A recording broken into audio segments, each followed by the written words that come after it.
छठ तिला, पावन एकादशी,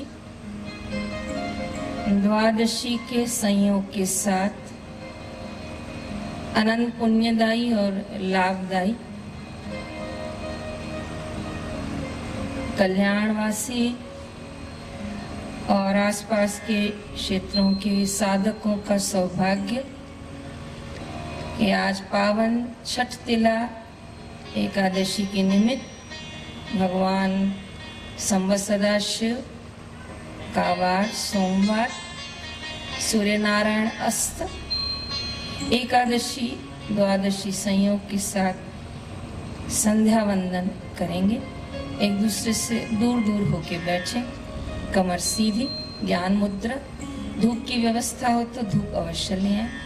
भरें गहरा श्वास।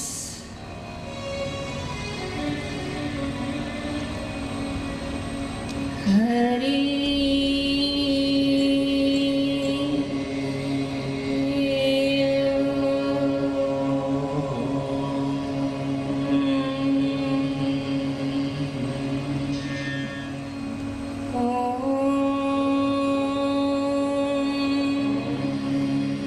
नमः शिवाय।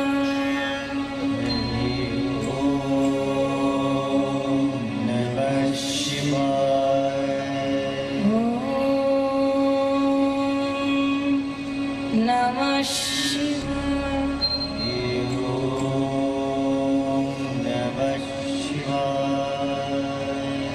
शिवाय नमः।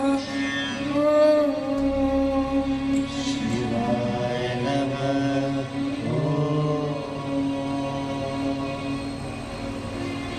नमः।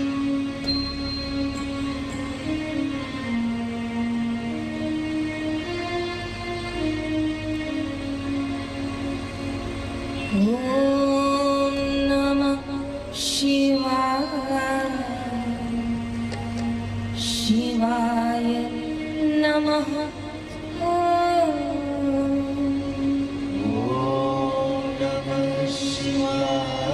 नमः शिवाय। शिवाय ओम नमः शिवाय।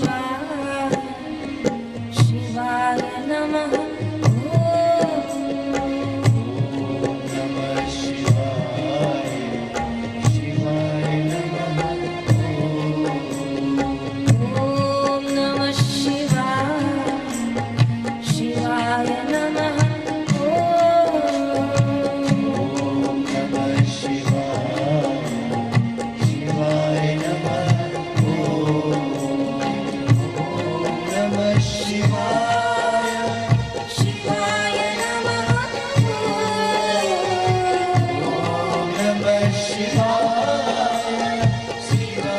नमः।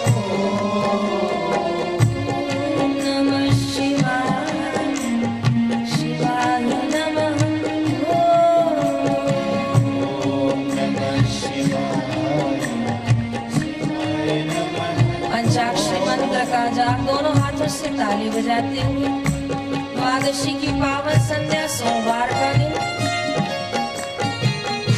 भक्तिमय पूंजी एकत्रित करते जाएं।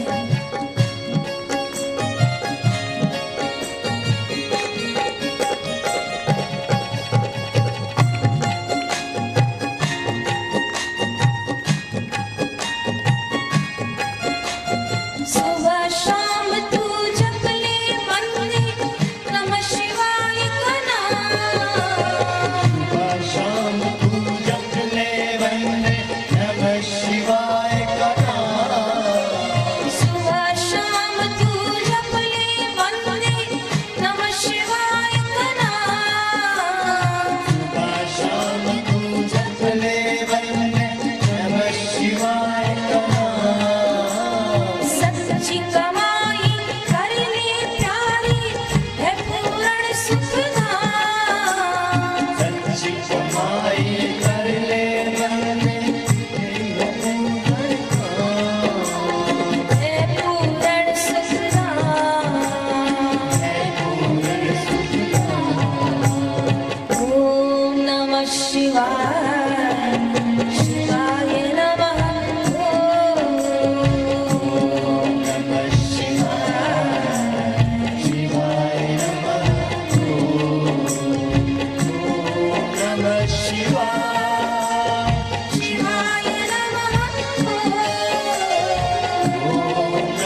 हे मृत्युंजय महादेव,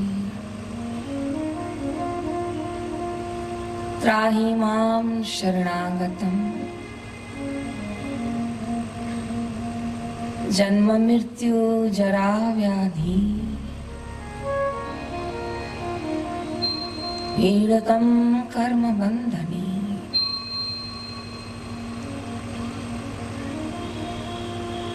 आदि व्याधि उपाधि। संसार में सभी प्राणी मात्र इन आदि व्याधि उपाधियों से ग्रस्त हैं। कोई तन के रोगों से, कोई मन के रोगों से, कोई आर्थिक कष्टों से, कोई जन्म मरण की पीड़ा से, कोई जन्म मरण के कर्मों से,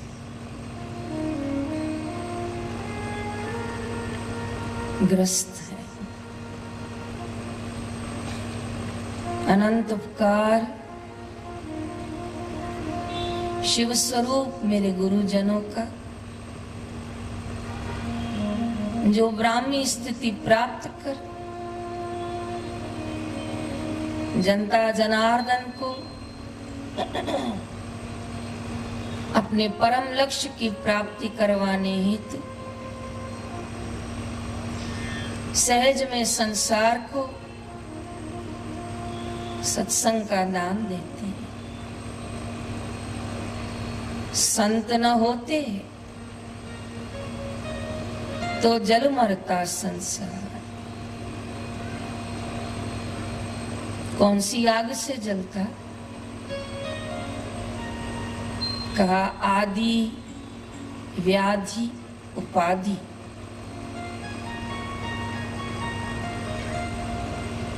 जिनसे भी आप मिलते हो, जितने लोग इस परिसर में बैठे हैं, सबसे बात की जाए तो पता चले कि कोई किसी रोग से ग्रस्त है, कोई किसी रोग से ग्रस्त है। नानक दुखिया सब संसार, सुखिया वही जिसको ज्ञान का आधार, सुखिया वही जिसको सत्संग का आधार। कल वसई में प्रातः सत्र में यही चर्चा चली कि अपने जीवन का आधार किसको रखना चाहिए, अपने जीवन का सहारा किसको रखना चाहिए। आधार वो होने चाहिए जो अमर हो, अटल हो।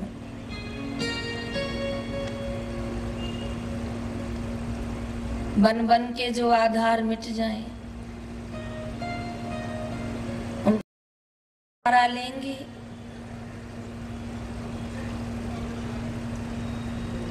तो समय पाकर नश्वरता का भान होगा, धोखा होगा, और जब समझ आएगी तब हाथों से बहुत कुछ आगे जा चुका होगा। कई लोग धन ब्याज पे देते हैं, सोचते हैं दुगना चार गुना होकर मिलेगा, व्यक्ति लेकर धन भाग जाता है, धन को लेकर व्यक्ति भाग जाता है। शाश्वत की आधारशिला रखें। एक दीवार पे बहुत सुंदर चित्र बना था, नदी का किनारा था, सूर्यास्त हो रहा था, हिरन बगीचे में खेल रहे थे, बच्चे फूल तोड़ रहे थे, गांव के कुछ लोग गाय बैलों को लेकर जा रहे थे। बहुत सुंदर दृश्य दीवार पर बना था। पक्षी टहलते टहलते गगन से जा रहे थे। सबकी नजर पड़ी दृश्य पर। किसी को पक्षी अच्छे लगे, किसी को सफेद रंग की गौ माता अच्छी लगी, किसी को हिरन प्यारे लगे, किसी को नदी का तट अच्छा लगा। सभी को चित्र में कुछ न कुछ भाया, क्योंकि चित्र था ही इतना मनमोहक। सब लोगों का ध्यान चित्र में था, लेकिन ये सब भूल रहे थे कि चित्र बना किस पे है। जयराम जी की बोलिए तो, चित्र किस पे बना था? दीवार पे। उस दीवार का तो किसी को ख्याल ही नहीं है। सभी चित्रों की तारीफ कर रहे हैं, सभी चित्रों में मस्त हो रहे हैं, लेकिन दीवार ही न होती तो चित्र बनता किस पे? दीवार ही तो आधार है। लेकिन सब चित्र में मस्त हो गए। ठीक उसी तरह संत कहते हैं, ये संसार बड़ा प्यारा चित्र है, इस आंगन को ही देख लो, कितने सुंदर दृश्य हैं चारों बाजू, लेकिन इसका आधार भूल गए। सबकी दृष्टि चित्र पे गई, चित्र का आधार दीवार है। दीवार हटा दो, चित्र खड़ा ही नहीं हो सकता। सबका ध्यान संसार में है, संसार की वस्तुओं पे है, संसार के चित्रों पर है, लेकिन संसार का आधार ईश्वर है। हम आधार को ध्यान न देके चित्रों में मस्त हो रहे हैं। इसलिए संत धरा पर आते हैं, महापुरुष धरा पर आते हैं और जागृति करवाते हैं कि जो दिख रहा है वो चित्र है और जिसके कारण दिख रहा है वो आधार है। जयराम जी की बोलिए तो सही। एक प्रश्न का उत्तर देंगे तो आपको और जल्दी समझ में आएगा। समझो आप किसी कमरे में बैठे हो, तो आप कमरा हो गए कि आप कमरे में हैं? बोलिए, आवाज नहीं आ रही है। आप कमरा हो गए कि आप कमरे में हो?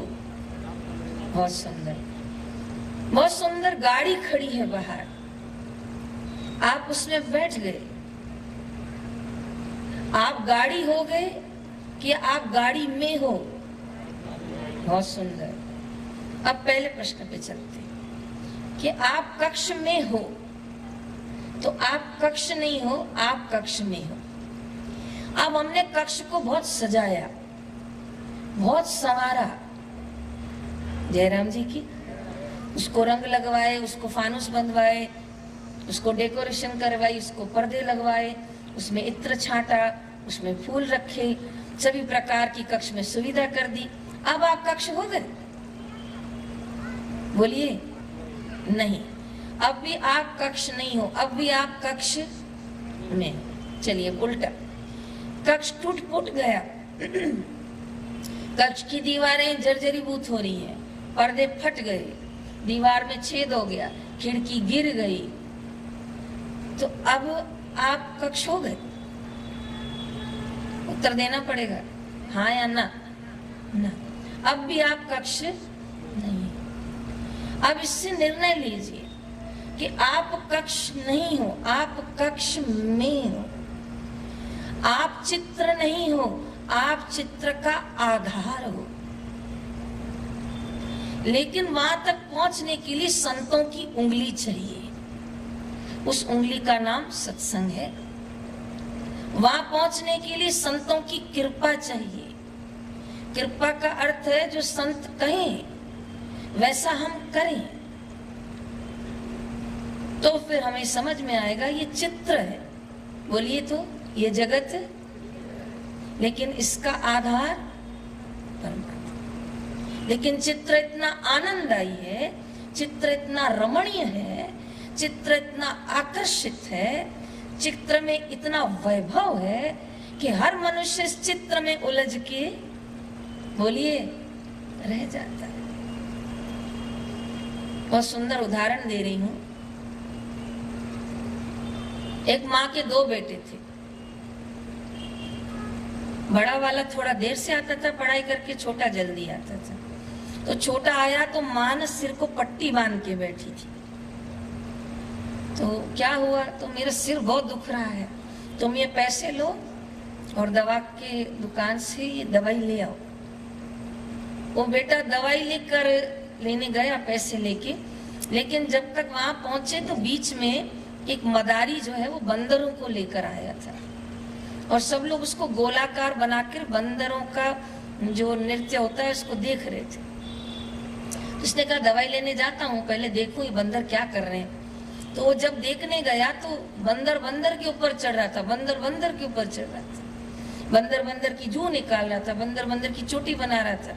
तो उसको बड़ा अच्छा लगा। तो खड़े रहते रहते वो कब बैठ गया उसको पता ही नहीं चला, और बैठते बैठते वो आगे खिसकता गया। गोलाकार में लोग जमा होते गए। वहाँ शाम के 4 बज गए। माँ उसकी राह देख रही थी।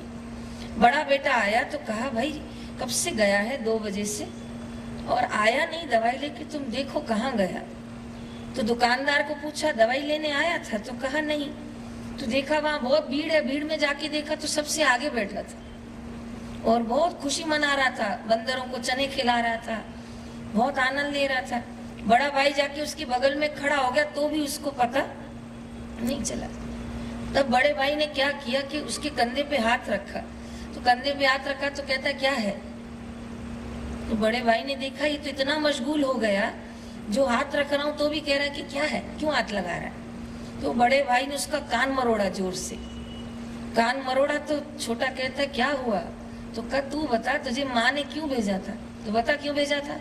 तो और मरोड़ा जोर से। तो कहा हाँ दवाई लेने भेजा था। तो कहा चल खड़ा हो जा। तो खड़ा हो गया, तब पैसे निकाले और तब दवाई ली। तो माँ ने पूछा छोरे तेरे को दवाई लेने भेजा? तो दवाई लेने गया, क्या करने गया? तो कहा माँ दवाई लेने तो गया था, पर वो बीच में बंदरों का नाच इतना अच्छा था कि मैं वहीं बैठ गया। तो माँ ने सिर पर हाथ रखा, या मेरा सिर फट रहा है और तेरे को बंदरों का नाच इतना प्रिय? तो कहा मुझे याद ही नहीं रहा था कि आपका सिर दुख रहा है, क्योंकि वो दृश्य इतना, बोलिए, प्यारा था। माँ को कितनी पीड़ा होती है जब प्रसूति होती है, लेकिन जब बच्चा गोद में आता है दृश्य इतना प्यारा होता है, सब भूल जाती है। शादी के बाद संसार कितना कठिन है, लेकिन जब वो गहने गांठे सस्ते सवरते दृश्य इतना प्यारा है, सभी चलते। जयराम जी की ये लड्डू बड़ा विचित्र है, जो खाए सो, मैं पीछे वाला नहीं बोलूंगी क्योंकि मैं उसी में हूँ। जयराम जी, जो खाए वही पचता है, न खाने वाला फिर भी गुरु कृपा से सुखी रहेगा। कष्ट उसके जीवन में भी आएंगे, लेकिन वो फिर भी संभलेगा कहीं न कहीं से, क्योंकि भागवत में प्रसंग आता है कि राजा नेमू को जब बुखार हुआ तो जो वैद्य आए थे उन्होंने कहा कि इनको चंदन का लेप करो तो इनका बुखार शांत होगा। तो सभी रानियां जब चंदन करने लगी तो उनकी चूड़ियों की खन खन की आवाज भी राजा नेमू से सहन नहीं हुई। तो राजा नेमू ने कहा कि बहुत सिर में चोट लग रही है आपकी आवाज से, चूड़ियों की। तो सब रानियों ने चूड़ी निकाल दी और फिर चंदन घिसे। तो सबको दासी ने पूछा चूड़ियां निकाल दी? आप तो सब रानियां हो। तो कहा नहीं, हमने निकाली नहीं है, हम सब ने चूड़ी एक एक कर दी है। जयराम जी की फिर से बोलिए, चूड़ी एक एक। जब चूड़ी एक एक हो गई तो चूड़ी खन खन करना बंद हो गई। चूड़ी तो तब भी थी, लेकिन एक हो गई तो खटखट बंद हो गई। तब राजा नेमू को चंदन लगाया। अर्थात शास्त्र कहता है कि कभी कभी अकेले बैठना चाहिए, कभी कभी एकांत में बैठना चाहिए। पानी में चेहरा तब दिखता है जब पानी शांत होता है। चलती हुई समुद्र की लहरों में चेहरा नहीं दिखता, स्थिर पानी में ही मुख दिखता है। जब मुख दिखता है तो पता चलता है कहाँ दाग है, कहाँ निशान है। शांत बैठेंगे तो पता चलेगा। चूड़ी एक होगी तो खटखट बंद होगी। जय श्री कृष्ण। मैं जय श्री कृष्ण तो बोलो। कहोगे बहन जी हम तो अभी घर जाने वाले हैं, 2 कमरे हैं, 5 लोग हैं, अभी टकराएंगे सबसे। बाहर से टकरा भी लाओ तो कोई बात नहीं, फिर सुबह 4-5 बजे उठ के जब सो रहे हैं तब आप जाग जाओ। उस समय जो जागता है, उस समय जो कमाई करता है, वो बहुत जल्दी यात्रा तय करता है। स्नान न कर सको तो हाथ पैर धो के, पंचकुला करके, पंच स्नान करके, खिड़की खोल के बैठो, सत्संग चलाओ, कमाई करो। यही कमाई साथ जाएगी। ऐसी कमाई कर लो जो संग जा सके, मुश्किल पड़े तो राह में वो काम आ सके। ऐसी कमाई कर लो जो संग जा सके। पावन एकादशी द्वादशी के संयोग के साथ है। एकादशी का नाम छठ तिला, जल में डाल के पिए, उपवास के भोजन में डालें, सूर्य को अर्घ्य में डालें, हवन में, दान में। इस तरह 6 प्रकार आज छठ तिला है। कई लोग संशय में थे कि कल की एकादशी करनी चाहिए कि आज की।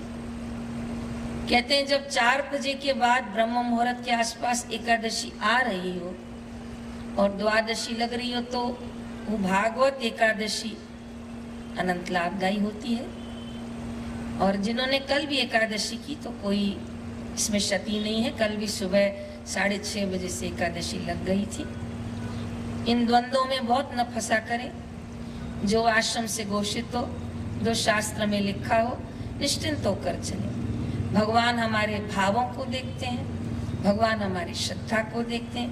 उन श्रद्धा भाव को लेकर आप आगे बढ़े। संशयों में उलझने से कोई लाभ नहीं। जयराम जी की। अब ध्यान से सुने। संसार में 2 प्रकार के धन है। एक है नश्वर धन और एक है शाश्वत धन। विस्तार करने की आवश्यकता नहीं है। नश्वर धन का अर्थ यही है कि जो यहीं से कमाया और यहीं पर छूट जाएगा। दूसरा शाश्वत धन, जो कमाया तो यही है पर वो जन्मों जन्म कौन सा लाभ और पुण्य देगा इसकी व्याख्या करने की ताकत मेरी जीवा में नहीं है, पर उसे शाश्वत धन कहते हैं। एक दिन पूज्य बापू जी से किसी साधक ने प्रश्न किया कि गुरुदेव, इस जन्म में हम जप करते करते यदि पूर्ण लक्ष्य को न पाए और वो यात्रा वहीं रह जाए तो हमें आगे कैसे पता चलेगा, हमारे आगे की उन्नति कैसे हो। तब गुरुदेव ने बहुत सहज शब्दों में उत्तर दिया था कि समझो कोई रात्रि को चिट्ठी लिख रहा है किसी को, और चिट्ठी लिखते लिखते आधे में उसको नींद आ गई, और नींद आ गई और कलम वहीं रह गया और कागज भी वहीं रह गया। अब आप बताओ, जो कल सुबह वो उठेगा तो जहां चिट्ठी छोड़ी थी वहां से लिखेगा कि शुरुआत से लिखेगा? बोलिए, जहां से छोड़ी थी। बहुत सुंदर, यही उत्तर हम सबने भी दिया कि बापूजी जहां छोड़ी होगी वहीं से लिखेगा। तो ठीक इसी प्रकार अगर आपको मनुष्य चोला मिला है और आपने भक्ति की यात्रा की है, आपने नाम सुमरण का अभ्यास किया है, आपने सत्संग किया है, आपने शुभ कर्म किया है, लेकिन लक्ष्य की प्राप्ति नहीं हुई है, तो आपको जो आगे का यात्रा मिलेगा वो आगे से मिलेगा। जैसे मैं कितने बच्चों को जानती हूँ जिनका जन्म हुआ और उनके माता पिता ने बापूजी की गोद में उनको रखा, और गोद में रखा तो बापूजी ने उनके माथे पे तिलक किया, उनका नामकरण किया। पीछे 2-3 महीने पहले मैं नाथद्वारा गई थी, तो नाथद्वारा के एक साधक ने बताया कि उनके घर में बेटे का जन्म हुआ और वो बेटा थोड़ा बड़ा हुआ तो नाम नहीं रखा, कहा नाम बापूजी के श्रीमुख से रखेंगे। तो वो पुत्र को लेकर पुष्कर गए, राजस्थान तीर्थ है पुष्कर। तो जब वहां गए तो सत्संग सुन के बाद आश्रम आए, नामकरण करवाना था बच्चे का।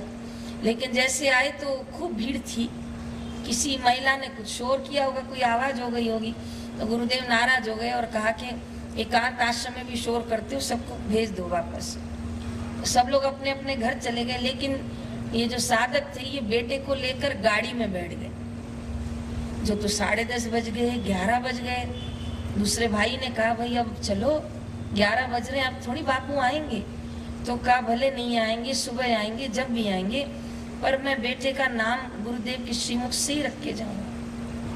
11:30-12 बजे थोड़ा बाहर निकले गेट पे, तो स्वामी जी सामने से आ रहे थे और छोटा सा बच्चा चरणों में रखा। तो गुरुदेव ने कहा इधर रखो, पैरों में कहाँ रख रहे, उधर लाओ। तो जैसे गुरुदेव के गोद में रखा तो गुरुदेव ने उसके माथे पर हाथ रखा और कन्हैया नाम रखा, जयराम जी की। अब तो बच्चा बड़ा हो गया, 20-22 साल का।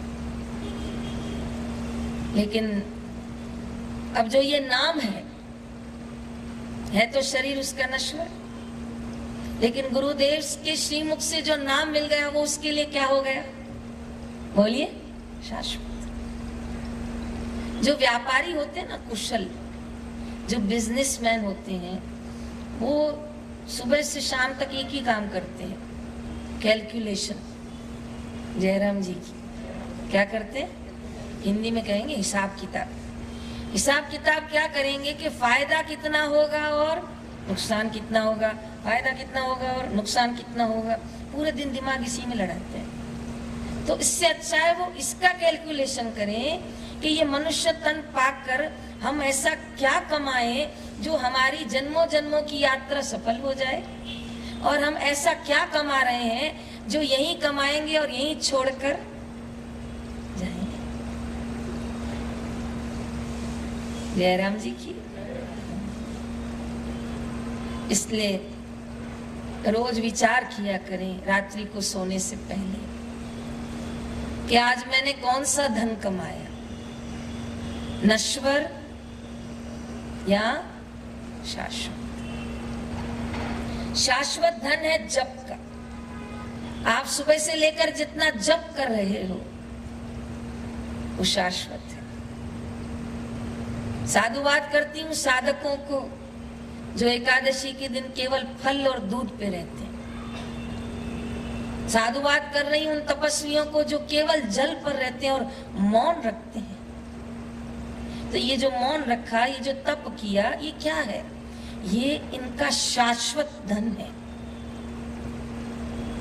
जयराम जी की। ये इनका शाश्वत धन। एक प्रसंग आता है,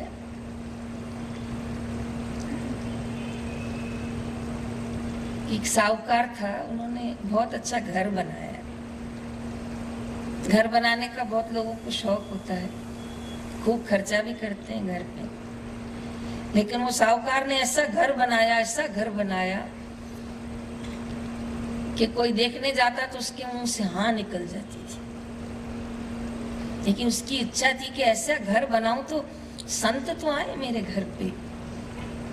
तो कहते हैं एक बार वो अपने गुरुजनों को ले आया प्रार्थना करके कि आप ही उद्घाटन कीजिए, फिर हम रहने जाएंगे। भावना तो अच्छी थी। अब मेरे प्रश्न का उत्तर दीजिए, मकान नश्वर था कि शाश्वत? सभी बोलिए नश्वर। लेकिन जो उसके भाव थे कि मैं संतों को ले जाऊं, संत चरण डालें, ये भाव क्या था? प्रेमल भाव था। नश्वर में शाश्वत का भाव था। लेकिन अज्ञान का मन में अभी कहीं थी। संत जब उसके घर पधारे तो तिलक किया, फूलार्पण किया, चरण पे प्रणाम किया, फिर कहा महात्मा थोड़ा सा आप आ जाते तो मैं आपको घर दिखा देता। तो महात्मा मुस्कुराए और बोले कि मैं घर देखकर बोलना पड़ेगा। जैसे आपको कोई घर ना दिखाए तो आपको बुरा लगेगा कि बाहर रखा, कम से कम अंदर दिखाता तो सही क्या क्या बनाया। वो मुहूर्त पे बुलाया, बुरा लगता है सिंधी लोगों को, असा के घर न दिखा रही, अंदर वठी न लो मांगी, रोटी भी न पूछे, बुरा लगता है। और सन्यासी को बोलोगे घर देखो तो वो बोलेगा मैं घर देखकर मुझे क्या करना आपके घर से भाई, 2 रोटी दो, पानी पिलाओ, हम चले। लेकिन इसने संत को आग्रह रखा कि महाराज जी चलिए ना थोड़ा। महाराज जी बोला मैं क्या करूंगा? तो कहा महाराज जी अच्छा लगेगा, थोड़ा आपके चरण पड़ जाएंगे, आ जाओ ना। तो कहा चल भाई चल चल। फिर गाड़ी में छोड़ा मेरे को। तो एक कमरा दिखाया तो बड़ा आलीशान कमरा था। संत को क्या करना था, इतने में उसने बोला कि महात्मा ये जो इसमें नल लगा है ना, ये जर्मनी से आया है। तो कहा अच्छा। तो कहा महात्मा ये जो दरवाजे का हैंडल है ना, ये चाइना से आया है। अच्छा ठीक है, बढ़िया। ऐसा कर करके एक एक चीज दिखाया। मुझे तो नाम भी कम आ रहे हैं। ये फ्लोरिंग ऐसा है, ये बल्ब ऐसा है, ये ऐसा है। वो महात्मा बेचारा चुप, उसको पता ही नहीं जर्मनी चाइना है किधर, और हैंडल क्या है, जाली क्या है, ये सॉफ्ट खुलता है, ये हार्ड खुलता है, सब बोले जाए बोले जाए। महात्मा कुछ भी न बोले क्योंकि उनको कुछ ख्याल ही नहीं था। वो अपने कुटिया में भजन करने वाले थे। आखिर जब पूरा हुआ तो महात्मा कुछ भी न बोले। और गृहस्थी को ना ऐसा लगता है कि मेरे घर में कोई आए तो बोल के जाए भाई वाह वाह क्या घर बनाया बढ़िया, पर महात्मा बोले ही नहीं क्योंकि उसको पता ही नहीं है वाह है भाई। तो संत को उसको लगा दिखाने वाले को अब बोले अब बोले। मेरे साथ एक वाक्य सभी बोलिए, सबसे बड़ा है रोग सबसे बड़ा है रोग, सबसे बड़ा है रोग। मेरे लिए कुछ तो अच्छा कहें लोग, मेरे लिए कुछ तो अच्छा कहें लोग। भाई मेरे लिए अच्छा कहें, मेरे मकान के लिए कहें, मेरे बच्चों के लिए कहें, सबके लिए अच्छा कहो। तो महात्मा कुछ न बोले, क्योंकि उनको इन चीजों का अर्थ भी न पता था, न उसको आपकी भाषा में कहूँ तो वैल्यू और वेटेज पता था। तो वो वापस उतर रहे थे तो सेठ बड़ी प्रतीक्षा कर रहा था कि अब बोले महात्मा, भाई वाह क्या घर बनाया। और महात्मा कुछ न बोले। आखिर संत का जब आगे चलना हुआ तो सेठ का धैर्य टूट गया और संत खुद ही संत को पूछ पड़ा, महात्मा घर अच्छा लगा? तो कहा घर तो अच्छा। तो कहा बहुत अच्छा लगा? तो कहा बहुत अच्छा तो क्या घर अच्छा है महात्मा, कितनी सुविधा है ना सब, आप कभी रहने आइए। तो कहा नहीं मैं ठीक हूँ पर अच्छा है। महात्मा आप बोले नहीं? हाँ मैं बोलने वाला ही था। क्या? तू बहुत काम अच्छा करवाया, पूरा मकान तूने बहुत अच्छा बनवाया, पर बस एक थोड़ा काम करवा देता तो और अच्छा हो जाता। तो क्या महात्मा अभी भी बता दो? अभी भी करवा दूंगा, क्या करूं? तो कहा घर को नीचे से पहिए लगवाने थे जयराम जी की, जैसे कार को नीचे क्या होते हैं? तो कहा ऐसे घर को पहिए लगाने थे और जब तू मर जाता तो धक्का देके पहियों सहित मकान अपने साथ ले। बस ये एक कमी रह गई, बाकी मकान में और कोई कमी नहीं है। तब सेठ भजनानंदी तो था ही। तब उसको लगा महात्मा बहुत मीठी भाषा में कड़वा करेला खिला के जा रहे हैं। कभी मकान को किसी ने आज तक पहिए लगाए और कोई मकान को अपने साथ आज तक ले गया? हम किसी के घर अतिथि बने थे तो उनके घर में गए ना, तो एक बाहर कक्ष था, तो हमको कोई भी मिलने आता ना तो उसको उसी कक्ष में बिठाते थे। तो मैं बोलती थी कि अंदर यहाँ तक आने दो, तो कहा नहीं, इस दरवाजे के अंदर कोई भी नहीं जाएगा, इस दरवाजे के अंदर केवल हमें परिवार के सदस्य जाएंगे, बाकी जो भी आएगा जाएगा वो यहाँ बाहर ही बैठेगा। तो मकान के अंदर किसी को घुसने ही नहीं देते थे वो, जयराम जी की। अगर घुसेंगे तो बाहर जो दो चौकीदार थे वो पूरा चेक करते थे, फिर अंदर। तो कई बार नश्वर मकान में हमें इतनी हमता हो जाती है कि संतों को कहना पड़ता है कि इसमें पहिए लगाओ और अपने साथ ले जाना। संत क्यों कुछ नहीं कह रहे थे जब वो मकान दिखा रहा था? क्योंकि संत को पता था कि तूने कितना भी सजाया, तूने कितना भी संवारा, लेकिन ये अंत में यहीं पड़ा रह जाएगा। बापूजी बहुत सुंदर बोलते हैं ना कि जिनके जलते थे, जिनके राजमहलों में क्या जलते थे, हाँ, और आज उनके कब्र के निशान है और तो कितने बड़े बड़े महल हैं हो गए, आज वहां क्या है? खंजर, भूत प्रेत घूमते रहते हैं।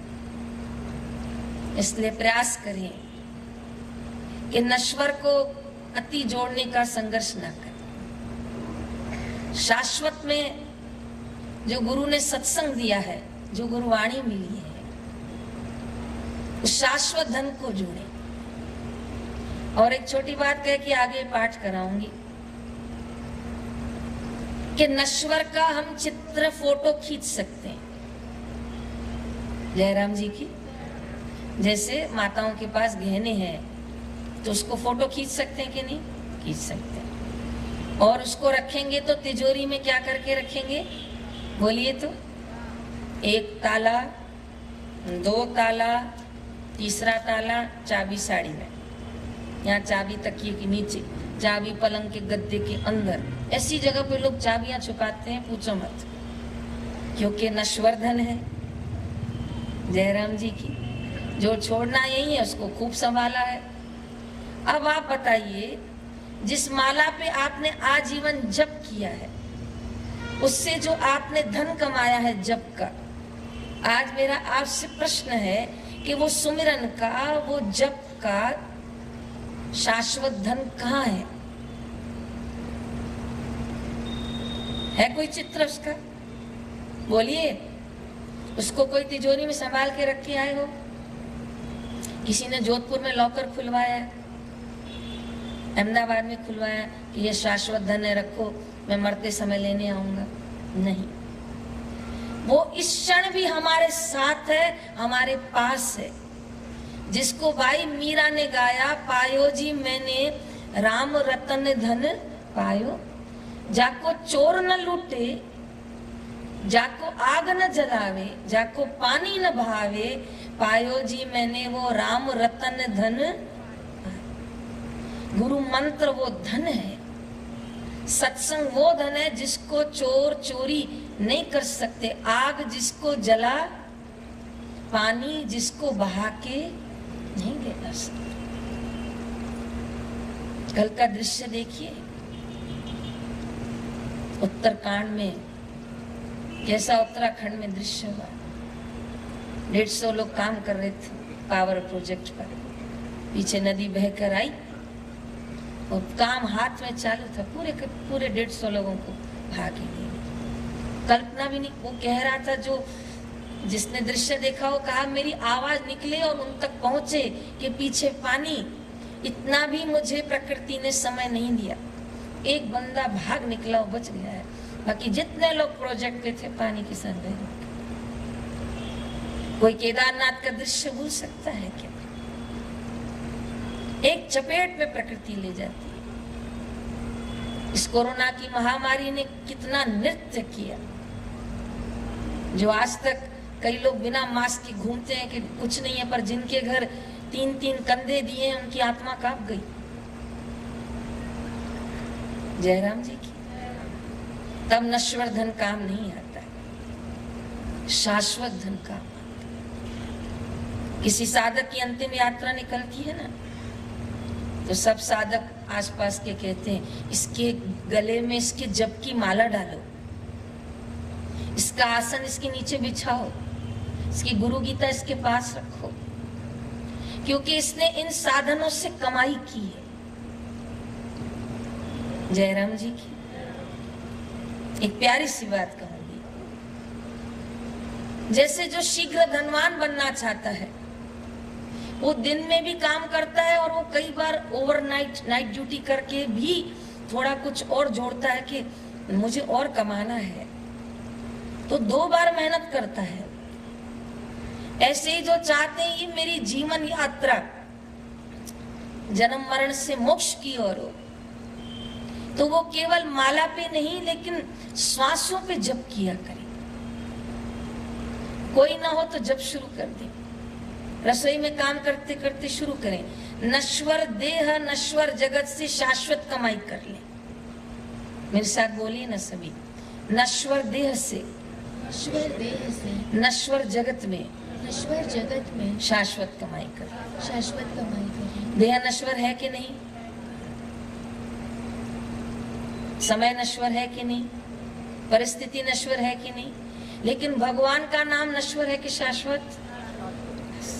मौका है, चूको मत। समय है, गवाओ मत।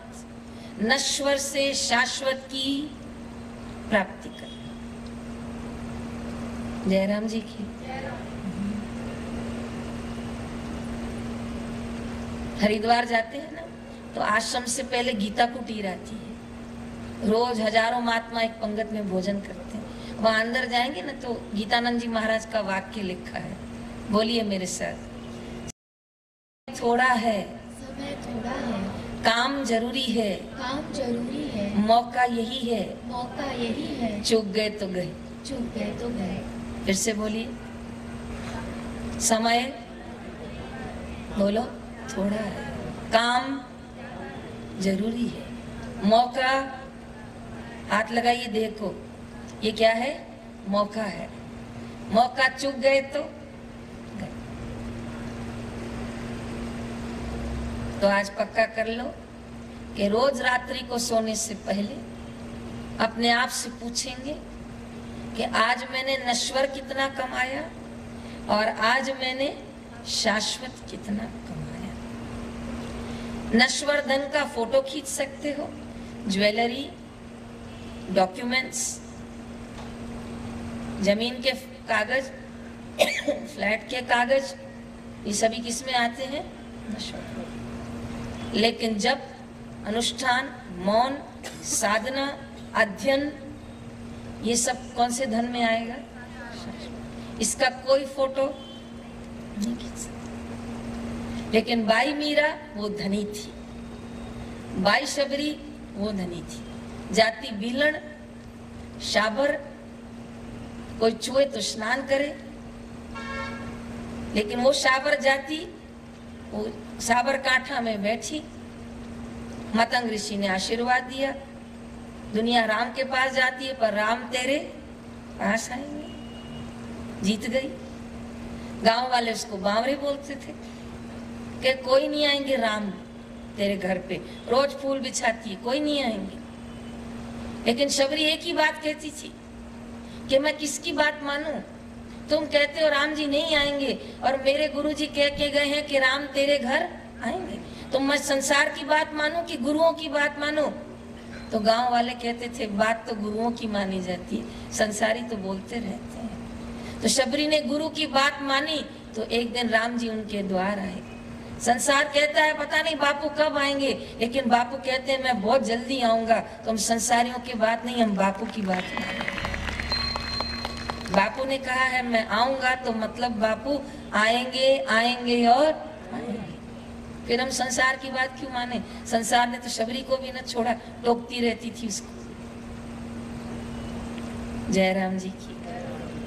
आज समाज गुरुदेव का ऋणी क्यों है?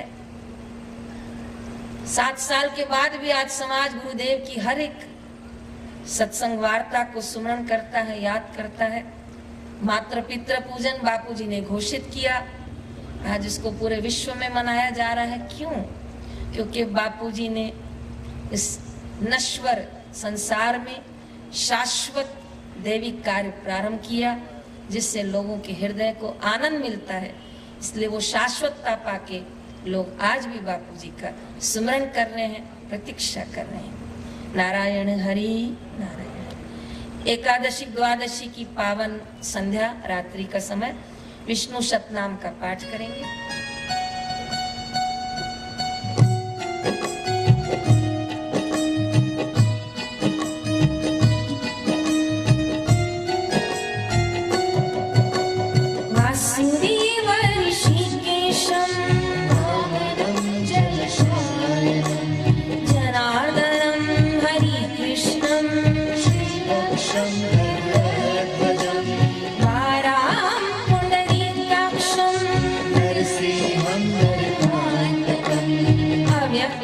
शाश्वतं विष्णु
निष्कलं शुद्धं निर्गुणं शाश्वतं।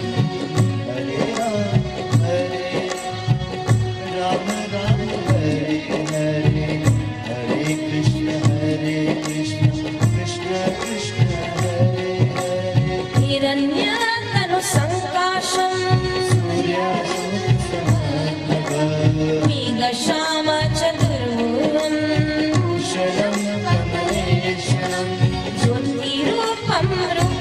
च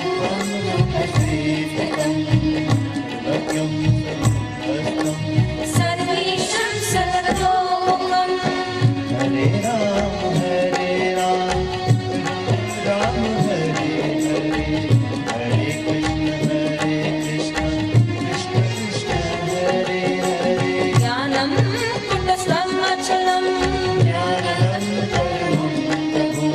योगीशं योगनिश्रान्तम् ईश्वरं सर्वभूतानां इति नाम शतं दिव्यम्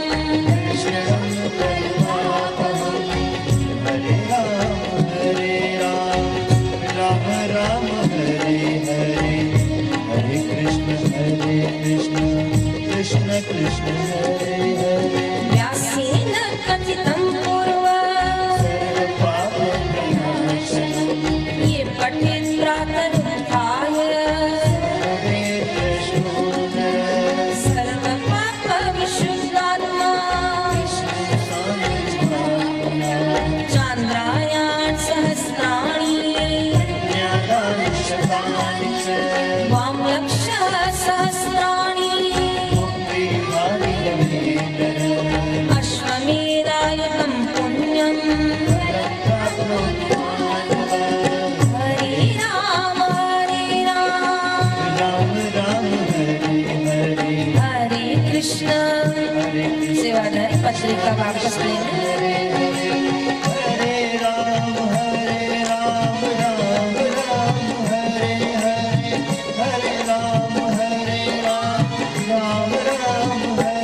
हरे हरे कृष्ण कृष्ण कृष्ण हरे हरे हरे कृष्ण कृष्ण कृष्ण हरे हरे श्री कृष्ण गोविंद हरे मुरारी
कन्हैया लाल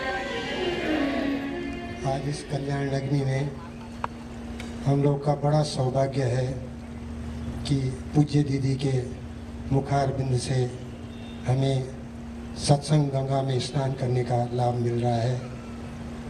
चंद महीने पहले ऐसा लग रहा था कि पता नहीं वो दिन कभी आएंगे कि नहीं आएंगे, कि हम लोग अपनी जो निरंतर अपने सेवा में लगे रहते थे, कुछ लोगों की सेवाएं पूरी तरह से ठप हो गई थी। लेकिन जैसे दीदी जी ने कहा कि सबने घर में बैठकर अनुष्ठान का खूब लाभ लिया है, और सही बात है। इस समय सभी साधक भाई बहनों ने अपना समय व्यर्थ नहीं गंवाया, अनुष्ठान किया, और आज फिर हम लोग जो अपनी पहले जैसी स्थिति में धीरे धीरे सेवा की ओर अग्रसर हो रहे हैं। ऐसा लग रहा था कि अभी ऑनलाइन ही कुछ सालों तक सत्संग सुनना पड़ेगा, लेकिन अब सामान्य स्थिति हो रही है, और खुशी की बात है कि हम लोग अभी सत्संग का लाभ प्रत्यक्ष रूप से ले रहे हैं। कल यहाँ पे मातृ-पितृ पूजन का भी कार्यक्रम है। सभी साधक भाई बहनों से नम्र निवेदन है कि अपने बच्चों के उज्जवल भविष्य के लिए यहाँ पे बच्चों को लाएं, मातृ-पितृ पूजन का लाभ दें। आज माल्यार्पण के लिए मैं आमंत्रित करता हूँ कैलाश भाई उल्लासनगर से, श्री बाड़ा कमलाकर गायकर, जिनकी ये ज़मीन के मालिक हैं, सुखदेव पाटिल जो ये लॉन में जिनका लॉन है, श्री कुलश्रेष्ठ जी अपने भूतपूर्व अध्यक्ष थे कल्याण समिति के, शिव नरेश शुक्ला जी बहुत पुराने साधक हैं अपने, मुरलीदास सरोदे जी, तुकाराम अड़सुल, दावड़े, गोविंद कुमावत, अशोक भाई दावड़ी से, वड़क्कर भाई कोंडगांव से, बोरसे काका, सुरेश चंद्र गुप्ता घनसोली से, चंद्रशेखर सिंह, भगवान शर्मा, मुकेश माड़ी लोड़ा हेमंत से, शिला कनौजिया डोंगेरी से, श्रीमती शोभा तिवारी, श्रीमती पुष्पा सिंह जो मेजबानी के नज़दीक रहती हैं, श्रीमती बैवावी काटकर डोंगेरी से। आप सभी लोग माल्यार्पण के लिए पधारें।